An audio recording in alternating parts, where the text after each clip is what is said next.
На сцене Осетинского театра главная премьера апреля – детективно-комедийная история «Ах, эти женщины». Пьеса французского драматурга Робера Тома – мировая классика, которую очень любят в России. 8 женщин готовятся отметить Рождество на загородной вилле. Но праздник омрачен убийством хозяина дома. Его тело обнаружили в кабинете с ножом в спине. Под подозрением каждая из присутствующих – жена, дочь, падчерица, теща, свояченица, служанка, горничная и родная сестра жертвы. У любой есть мотив для преступления.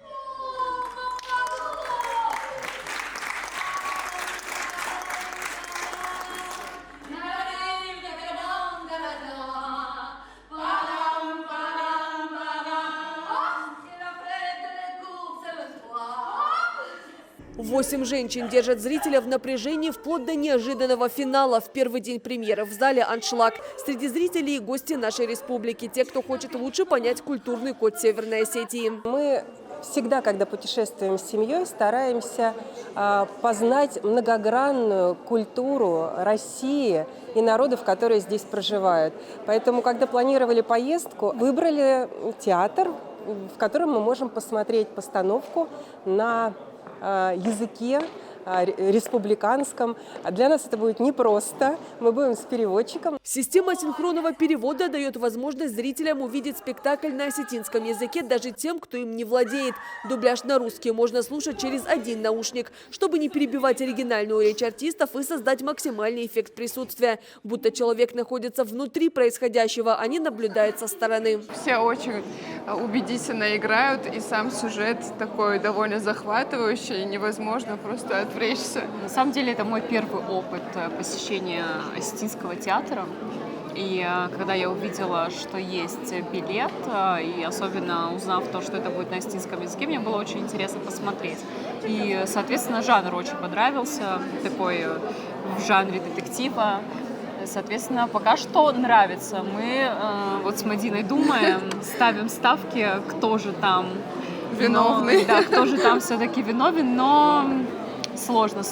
Интересно и сложно. Режиссер-постановщик спектакля, заслуженный артист Северной Осетии и России Тамерлан Сабанов. Развлекая, дай подумать, такую задачу он поставил перед собой. Дом в спектаклях «Эти женщины» – модель общества. 8 героинь показывают, как можно повести себя в экстремальной ситуации, достойно или поддаться эмоциям. Когда в постановочной группе одни женщины, до начала репетиции находиться в окружении женщин, которые ждут от тебя и надеются на тебя, очень приятно находиться в волнах их позитива. Но в работе, конечно, когда уже начинаешь работать, то возникали, конечно, терки, как мы сегодня говорим. Но всякие терки должны приводить к результату. Это были творческие терки. Я впервые столкнулся с постановочной группой, где только одни женщины.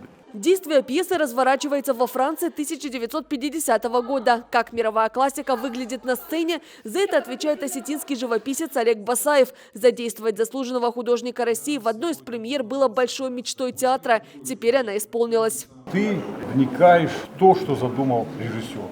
Ты как бы его помощник для раскрытия этого образа, стилистики. Я спросил, что это будет?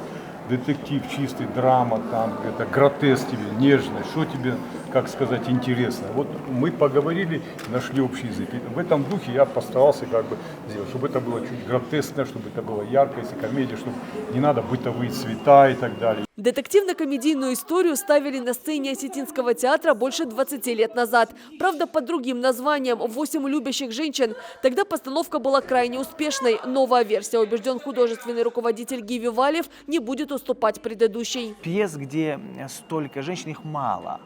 Таких пьес, где только одни женщины, не только режиссеры, но и драматурги таких пьес избегают. И их очень мало. Есть «Дом Бернарда», есть «8 любящих женщин». И вот между ними решали, сейчас еще и «Дом Бернарда» в следующем сезоне будет, чтобы, у нас, еще раз говорю, большой, огромный коллектив, 80 человек, актеров в Осетинском академическом театре. И 80 человек, даже если мы с вами 3 года подряд будем ставить новые спектакли, как сейчас ставим, мы больше всех постановок выпускает Осетинский академический театр, и это бесспорно. Все равно вы столько людей не сможете охватить. 80 человек, чтобы каждому дать главную роль.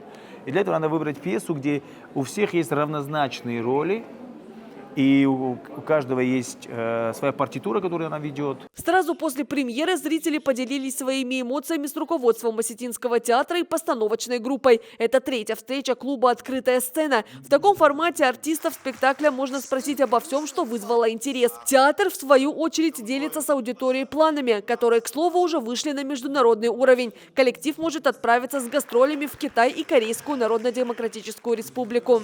На днях была встреча с полномочным послом КНДР. Было предложение, это предложение не впервые прозвучало. Я в прошлом году был в Пхеньяне. Строится автодорожный мост через реку Тунган между Россией и Кореей социалистической. И в ближайшее время, вот уже летом, этот мост будет открыт и налажено сообщение.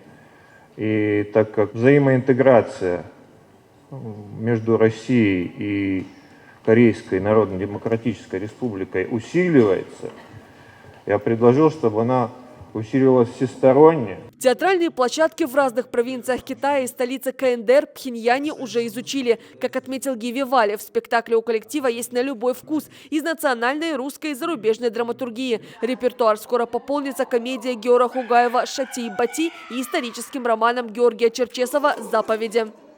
Дана Малышева, Давид Кустанов, Михаил Безуглов, 15 регион.